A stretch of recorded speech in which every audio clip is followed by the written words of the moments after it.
You're listening to the Monocle Daily, first broadcast on the 17th of April 2024 on Monocle Radio. G7 foreign ministers consider their response to Iran's attack on Israel while kind of hoping Israel won't respond at all. The mayor of Ukraine's second city wonders where his multinational air defence umbrella is. And Turin and the UK seek to further ostracise smokers, if by different means. I'm Andrew Muller. The Monocle Daily starts now.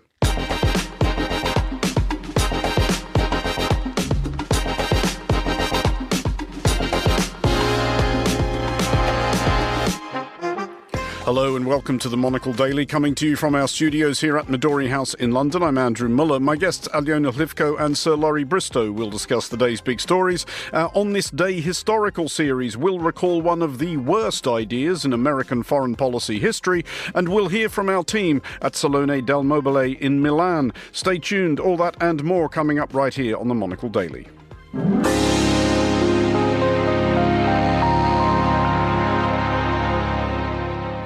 This is the Monocle Daily. I'm Andrew Muller, and I am joined today by Alyona Hlivko, former regional Ukrainian MP, now the managing director of the Henry Jackson Society, a foreign policy think tank that advocates for liberal democracy, the rule of law and the market economy, and also by Sir Laurie Bristow, president of Hughes Hall College at the University of Cambridge, previously the UK's ambassador to Afghanistan, Russia and Azerbaijan. Hello to you both. Good evening. Good evening. Laurie, your first time on the Daily, and as is customary, we have made you dress as an owl, but once you've got past that and once you've adjusted to the wings, introduce yourself briefly to our listeners, if you would. Well, thanks for the invitation. I think you just did introduce me. So I've been back in Cambridge for the last 18 months after 32 years in the diplomatic service. My time in the Foreign Office was bracketed by the end of the Cold War and the beginning of what's happening now, Russia's invasion of Ukraine. Some fairly exciting things along the way. But what I mostly work on these days is the geopolitics of frankly, the mess that we're in the world today, where we think things go next with Russia, in Russia, and some of the moving tectonic plates in the world. Listeners will also be well aware, but that we observe a rigorous tradition of allowing our guests to absolutely mercifully cane any books they have out or coming up. We will be talking about yours in greater depth on a daily in a few weeks. But if you want to tell people what the title is and when they can find it. So it's out this week, and the title is Kabul Final Call. It was a photograph I took in Dubai airport en route to Kabul in June 2021. 12 weeks later, I was on one of the last flights out of Kabul after the collapse of the government, the collapse of a 20-year campaign in Afghanistan, and the awful scenes that followed in the airport. The book's about what happened, but also, more importantly, why it happened. Alyona, we will be talking about Ukraine sort of a bit later in the show, but you have been working on Ukraine/UK related stuff. I have been indeed, and it's very exciting that the United Kingdom, having been the first partner and supporter of Ukraine ever since the first and the second invasion of Ukraine, is quite steadfast in its support towards Ukraine. So the strategic partnership agreement that was signed between Ukraine and the UK in 2020 and the UK-Ukraine security agreement that was signed in January this year is going to have its extremely exciting for me as a Ukrainian extension, and it will go into a 100-year partnership that was initiated and ideated by Lord Cameron when he was visiting President Zelensky in January. So I'm very excited to be contributing to that partnership agreement and seeing where these two countries can build their alliance even further. Well, more on Ukraine shortly, but we will start in the Middle East, and it is not yet clear exactly how Israel plans to respond to the weekend's missile and drone barrage launched at it by Iran, but it is becoming clear that respond Israel will. Prime Minister Benjamin Netanyahu has rebuffed private and public entreaties from Israel's allies to call it a draw. In the meantime, a meeting of G7 foreign ministers on Capri is pondering economic retaliation against Iran in the form of further sanctions sanctions on top of those to which the Islamic Republic is already subject. Laurie, first of all, as I was saying, we don't know yet how Israel plans to respond, although Israel is saying it will. What would actually be the smart thing for Israel to do at the moment? Would the smart thing to be to maintain such moral high ground as it holds? Yeah. So I think we're at a very important set of turning points which are interlinking with each other in some pretty unpredictable ways. Maybe first start with, what are sanctions about? What are they for? I think we know from the Russia example that, sanctions will not in themselves solve the problem for you. What they may well do is create pressures, create resource constraints, forced poor choices in your adversary. But what they also do is signal. And they signal to some very important audiences. One, of course, is Iran. One is Israel. Another is our domestic opinion here and elsewhere about what we want to see happen here. So in terms of what the turning point is, there's a really big set of questions here now for everyone. Israel, Iran, us, the whole lot. It really comes down to what is your next move? What are you trying to achieve at what cost and risk? And what's your calculation there? So to unpack a bit some of what that's about, of course, what everyone wants to do is deter Iran from attacking Israel, from using its proxies in the Middle East to attack Israel and Israel's interests and allies, including ours. Israel wants to get its hostages back. It wants to neutralize Hamas as a military force. I would say it also needs to dig itself out of the hole it's in Gaza. I don't see a way for Israel essentially to secure itself in the long term unless it can find a way out of that morass. We all need to satisfy domestic pressures, but above all, we also all need to address the urgent and extreme humanitarian situation in Gaza. So turning to the Americans, who've been very active in the last few days, what the Americans essentially want to do is to achieve the first step towards a de-escalation, so a ceasefire, release of prisoners, but also getting aid into Gaza to address, the things that, unless they happen, this is going nowhere. They will not want to see that derailed. So what I expect to see is a great deal of behind-the-scenes manoeuvring to try to get Israel to understand that the choice really is dig this hole deeper or start looking for an exit ramp. Your country, of course, is under attack by a country which, because of that, has had many sanctions imposed upon it by the West. They have not, obviously, stopped Russia from besetting Ukraine. Do you have any faith that they do actually work, that they have any deterrent effect, or are they, as I often suspect, a way of saying you've done something short of actually doing anything? Well, indeed, before all the Russian sanctions were imposed on Russia, Iran was the most sanctioned country in the world for some period of time. I guess in terms of signaling and talking to the internal audiences and making an effect on international stage, it was making some effect.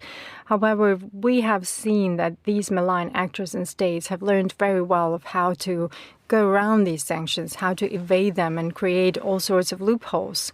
And we can only see that with Iran rearming itself, with getting more potentially ballistic missiles from Russia in exchange of the drones that they've been supplying Russia with, rearming and creating its own nuclear arsenal, that these sanctions simply don't work. So I'm not sure how effective the new set of sanctions will be unless we address and realistically address the loopholes that exist for sanction evasions. Because, for example, for Russia, we all know that Russia is still selling oil to India as the number one importer of Russian crude oil and then selling it off to the West, just processed. So when are we actually going to start talking about it honestly and start closing the loopholes? Laurie, on the ambassadorial/diplomatic front, and this is something I have wondered about, not just about Iran, but about Russia as well, why do we simply not just throw their embassies out?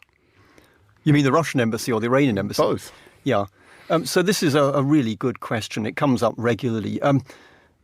throwing out ambassadors, throwing out embassies is always an option. And I was in Moscow during 2018 when the GRU sent 2 hitmen to the UK to kill a Russian dissident, using...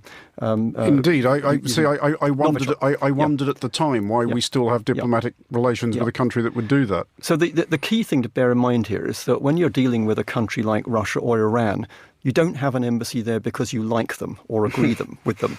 The fundamental, irreducible job of an ambassador in a relationship like that is to do 2 things. One is to make sure that your government back home understands with crystal clarity what is happening in the country that you're working in, why they're doing what they're doing, they're likely to do next, and what, if any, influence you have over that. But it's also to pass messages very clearly. Certainly in the case of Russia, in my experience, it's a big mistake to rely on Russian officials, particularly Russian ambassadors, to pass a clear, unalloyed message back into the decision makers in the Kremlin. You need your person on the spot to do that. But if at any stage, that all becomes simply undeliverable, then you need to ask where is this relationship going? Just a final thought before we move on to Ukraine, and by way of getting this there, Alyona, among those attending the G7 gathering on Capri is Ukraine's Foreign Minister Dmytro Kuleba. Will he be trying to pitch, as I know Ukraine has before, the idea that this is all ultimately kind of one fight? This is the democratic West versus the not. Do you think Ukraine is getting anywhere making that case? Unfortunately, with all of the understanding that currently exists within the G7 countries, G20 countries, NATO alliances, you name it, all the Western democratic alliances that currently exist in the world, clearly understanding what's at stake in Ukraine, it seems that not everyone is ready to dedicate more military and financial aid simply because it's slipping the media agenda. As sad as it sounds, with all the elections going on across the world, and especially in the United States, who are crucial to supplying aid to Ukraine, it's just very difficult to make the case heard. But going back to Iran, we have to understand that this is not going to be the final incident where, Israel will be restrained from taking retaliatory action towards Iran, and this conflict will die down from emerging into a wider regional one. We have to be prepared that Iran, through its proxies or now through direct military attacks from its own military and government, it will keep hitting Israel and going against the West just because it's now aligned with Russia, potentially North Korea and China. So it's a growing axis of evil, as we keep calling it in the media, that the West definitely needs to address. Well, let's move along from a country which has helped demonstrate what modern air defences are capable of to the country which has been left to demonstrate what happens when those air defences are absent. Ihor Tarakov, the mayor of Ukraine's second biggest city, Kharkiv, has said that his city faces going the way of Syria's second biggest city, Aleppo, if American aid to Ukraine remains stuck in the House of Representatives. In recent weeks, Russia has stepped up raids on Kharkiv, targeting energy infrastructure in a fairly transparent attempt to render the city unlivable. Kharkiv, close to both the Russian border and the Ukrainian oblasts illegally annexed by Moscow, appears to be Russia's current principal strategic preoccupation. First of all, Alyona, I wanted to ask, is there any way to explain how this, and by this I mean that extraordinary multinational effort launched over the weekend to defend Israel, looks to Ukrainians? We did hear from President Zelensky earlier. He said it demonstrated how truly effective unity in defending against terror can be when it is based on sufficient political will. I mean, you don't need much of an advanced degree in reading between the lines to perceive the frustration there. Oh, it is so heartbreaking. As a Ukrainian, I was watching all those 301 missiles and drones getting shot down over Israel, rejoicing that no human life will be lost. Fair enough, they were giving it enough advance and clearly were trying to avoid further escalation at that particular point. But Ukrainian city like Kharkiv or Odessa or Zaporizhia or even the western ones where I come from get targeted with that barrage of missiles and drones produced by Iran or North Korea every single day. And it's really heartbreaking, the double standards coming from the West, whereas, okay, we are allies and partners of Israel, so it's okay for us to get engaged in the war there. But when it comes to Russia, all of a sudden the nuclear threat comes up as this big existential thing that everyone is scared of. But Iran has potentially already developed nuclear missiles. So where is it? Who's going to be the first one to blink? So far, it's been the West. Laurie, Alyona has already partially answered the question by invoking Russia's nuclear deterrent, but it does seem like a fair question to ask in the current context. We clearly can shoot down everything Iran launches at Israel. Why do we not do the same for what Russia launches at Ukraine? I mean, the contrast is pretty shocking, as Alyona has spelled out. Maybe to help your listeners understand a bit more about some of the things going on here. I mean, there's a very interesting thing happened in the Iranian attack in Israel. On Israel, which was that actually part of the response involved Jordan and certain other Arab states. They didn't do that. So. They didn't do that, because they fundamentally agree with what Netanyahu's government is doing in Gaza. Quite the opposite. They did it because it was in their interests. Because it is not in their interests for Iran to be able to use force freely across the Middle East against Israel or against them. This is a multi-level conflict. So, turning to the question of deterrence, I think the whole story in Ukraine over the last 2 years has been plagued by too little, too late.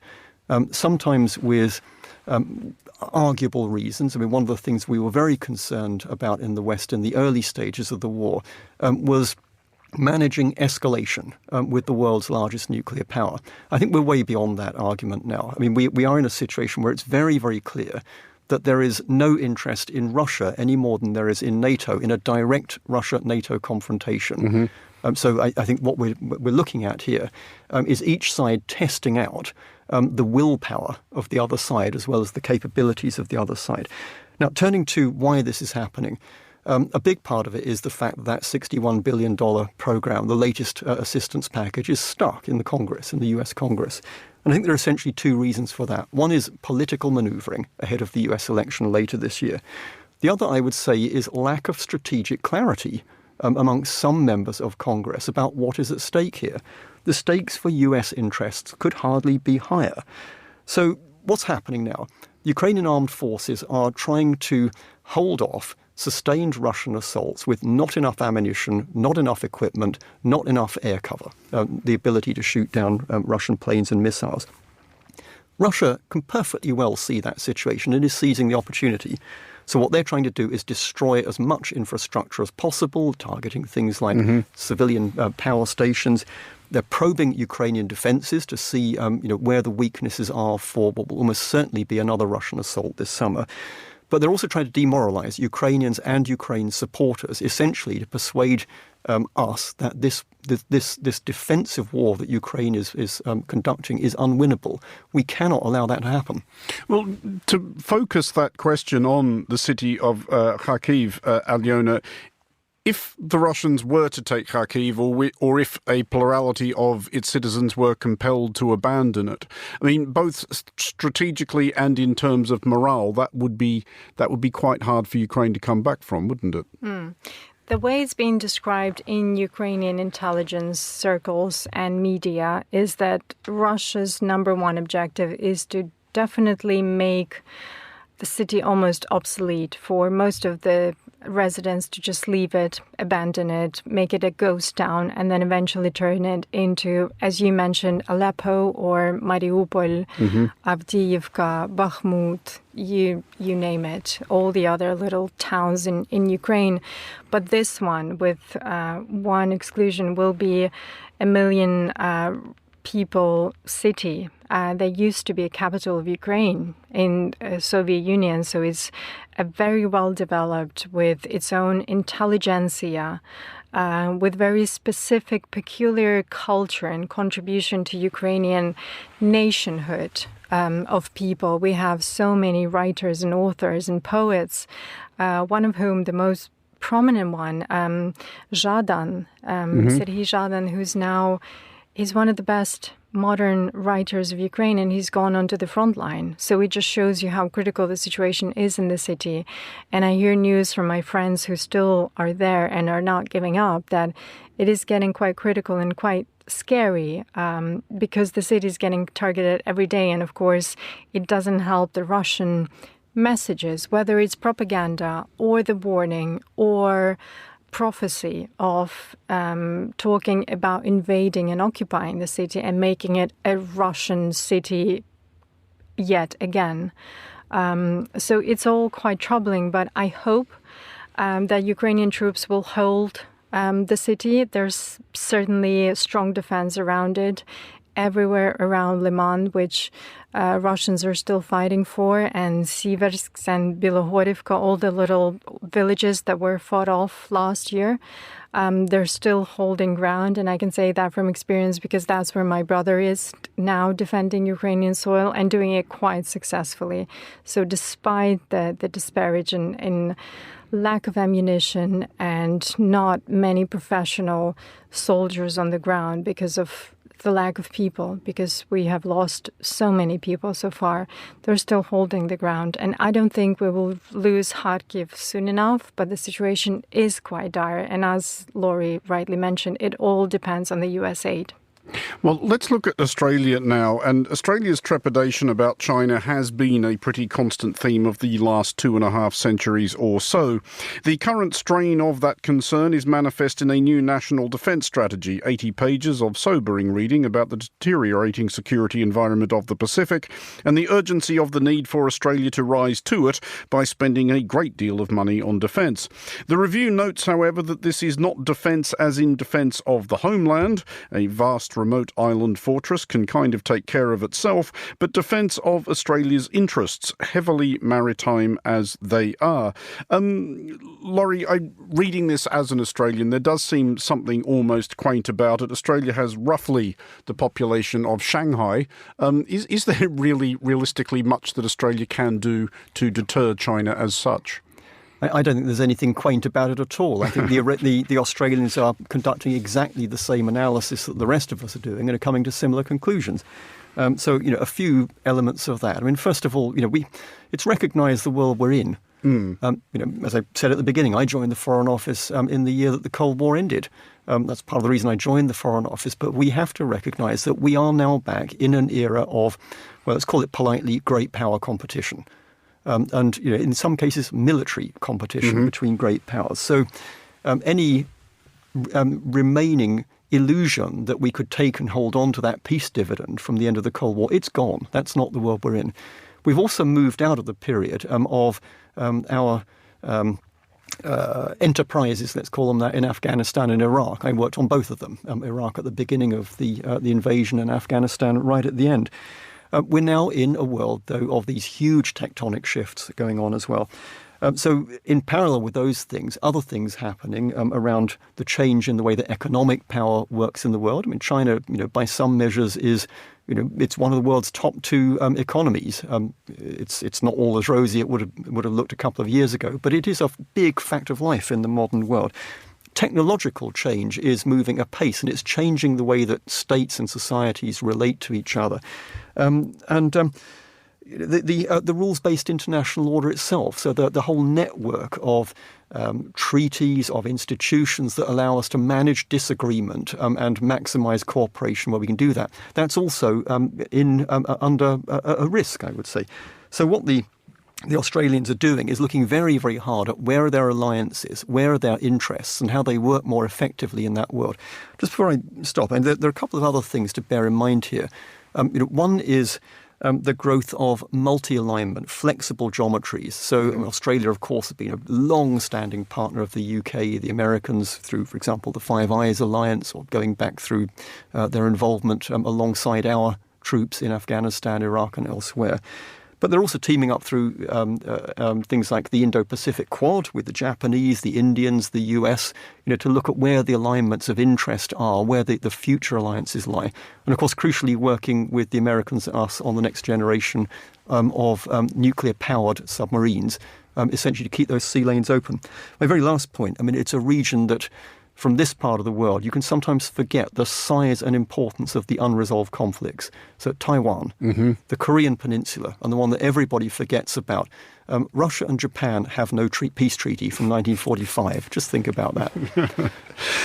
Leona, one fundamental problem that Australia is having, and it's not unusual to Australia in the modern democratic developed world, which still is very almost entirely reliant now on volunteer militaries, is that for all Australia indulges in immense sentimental veneration of its armed forces, they do rather struggle for people who actually want to join their armed forces. The Australian Defence Forces are about 7% short of fully staffed, which is about 4,500 people.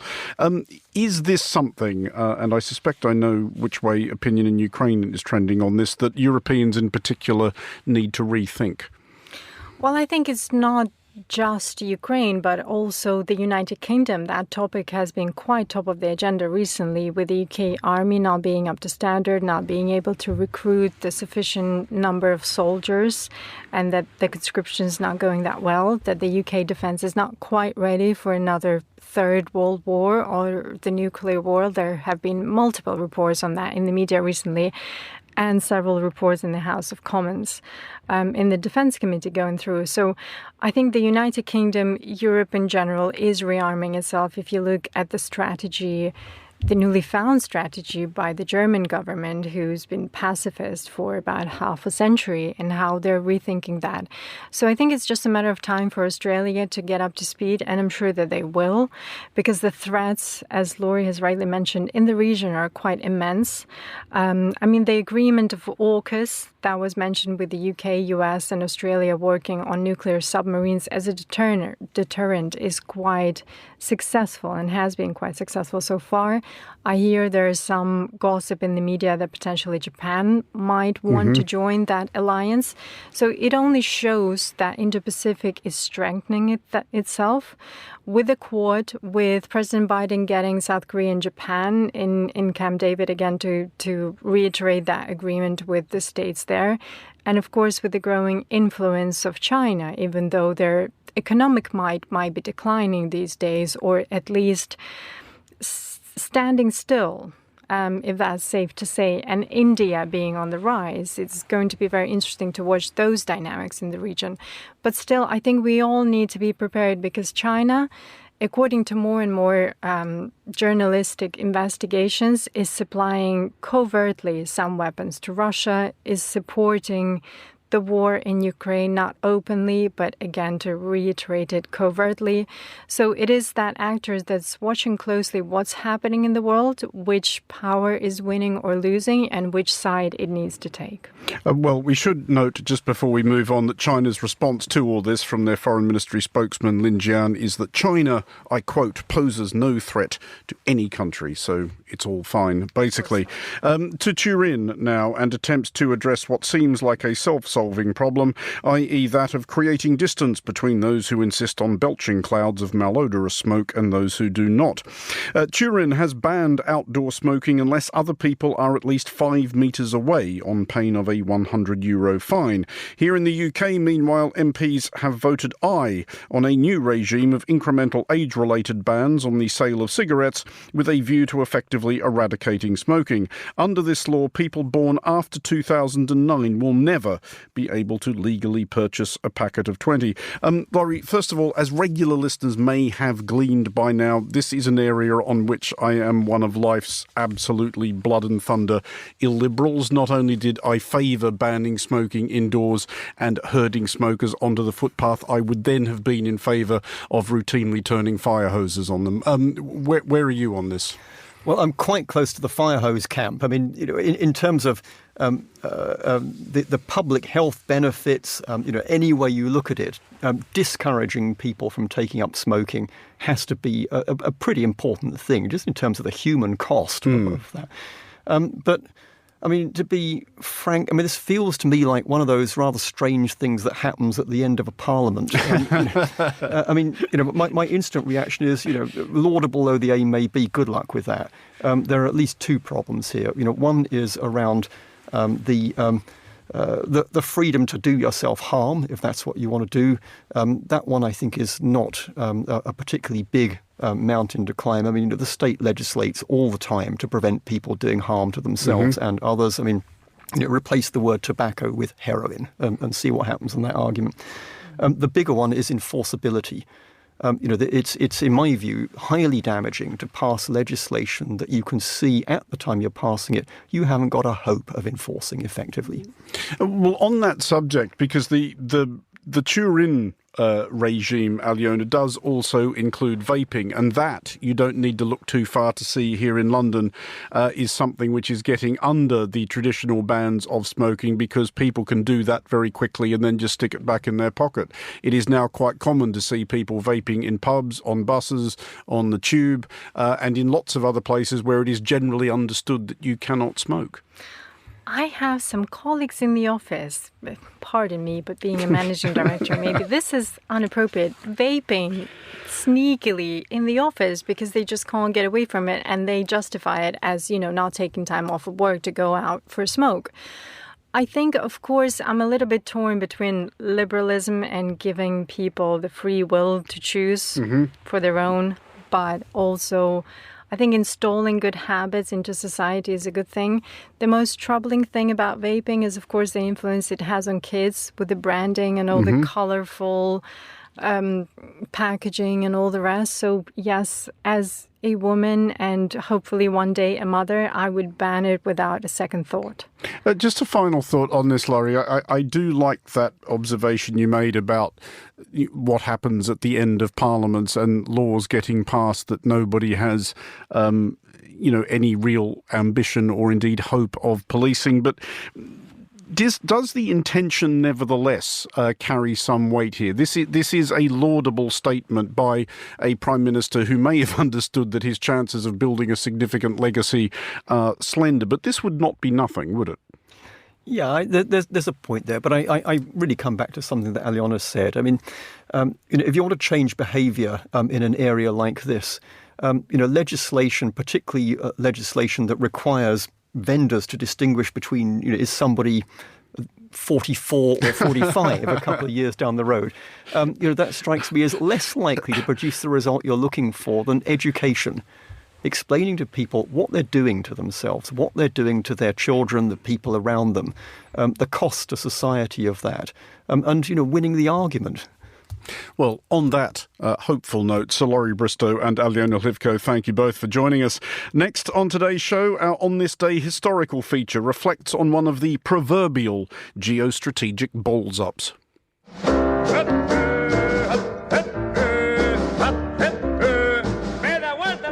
When one arrives in any political office, high among the stuff near the summit of your in tray will be ideas had, endeavours conceived, projects commenced by your predecessor.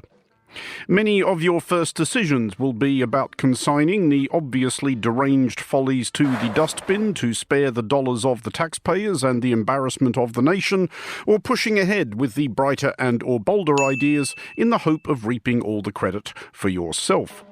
In November 1960, John F. Kennedy won the US presidential election.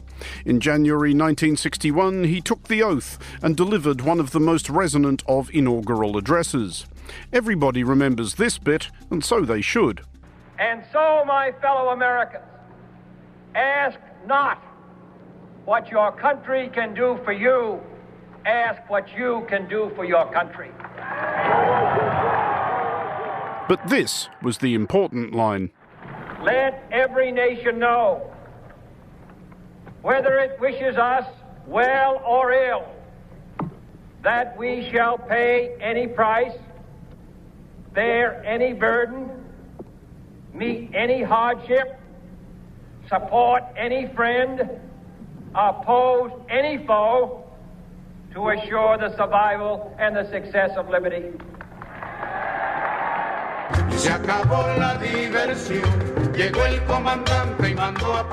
In between election and inauguration, Kennedy had been brought up to speed on a few things by the Central Intelligence Agency. One of these was a plan approved by his predecessor, President Dwight Eisenhower, in early 1960. Vexed by Fidel Castro's communist revolution in Cuba in 1959, Ike had signed off on the CIA's idea of tooling up a bunch of vindictive Cuban exiles, training them in the jungles of Guatemala, and then facilitating their invasion of Cuba with a view to removing Castro and, presumably, reinstalling a government more sympathetic to the US, like the cabal of dismal crooks Castro had toppled in the first place. ¿Cuál era la alternativa del gobierno revolucionario? Traicionar al pueblo. Kennedy and Eisenhower disagreed on enough that one was a Democrat, the other a Republican. But pathological loathing of Fidel Castro was a bipartisan position in the early 1960s, and would indeed remain so, at the risk of giving away the ending, another half-century and change. Besides which, Kennedy may have reasoned, the US had developed considerable expertise in unloading inconvenient Latin American regimes. Honduras, Nicaragua, Haiti, Dominican Republic, Costa Rica. How hard could it be? On April 17th, 1961, the invasion went ahead. The intended beachhead was the Bahia de Cochinos, the Bay of Pigs. In the event, the Breakfast of Pigs would have been more accurate. The assault has begun on the dictatorship of Fidel Castro. Cuban army pilots opened the first phase of organized revolt with bombing raids on 3 military bases. Pretty much everything that could go wrong did. The Intendant Preparatory Air Support, a squadron of vintage American B-26 bombers launched from Nicaragua and painted in Cuban Air Force livery, hadn't been able to find their targets. Plans for the seaborne landing had not considered the coral reefs on which several of the invaders' ships foundered. Paratroopers dispatched as reinforcements landed in the wrong place, none of which was more important than the fact that Castro had known of the plan well in advance, due in no small part to the gossip and boasting of the invaders in the bars and nightclubs of Miami in the months beforehand. In Cuba itself, the people have been exhorted by Castro to push back the invaders, and 300,000 militiamen have been mobilized. The invasion was successful in its early hours, with Castro, of course, blaming the U.S. Is it the first chink in his armor? Spoiler alert? No. Despite the early optimism of some contemporary reports, the game was pretty much up within 48 hours. Of the 1,400 members of what had become known as Brigade 2506, more than 100 were killed and more than 1,000 taken prisoner. Castro initially offered to swap them for 500 tractors, but the deal was eventually done nearly 2 years later for $53 million worth of food and pharmaceuticals. When the survivors came home, Kennedy did his eloquent best to style the shambles out. And I can assure you that it is the strongest wish of the people of this country, as well as the people of this hemisphere, that Cuba shall one day be free again. And when it is,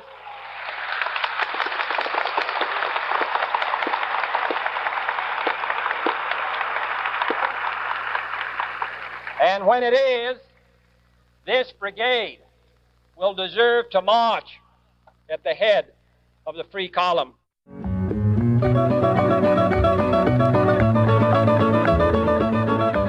The Bay of Pigs was not the only, or even the silliest, attempt by the United States to depose Fidel Castro. During subsequent decades, sallies against America's Ruritanian nemesis included poisoned cigars, a booby-trapped conch shell, a contaminated diving suit, exfoliants designed to loosen his beard, hallucinogens which might render the interminable speeches with which Castro enjoyed haranguing his snoring people incomprehensible as well as tedious.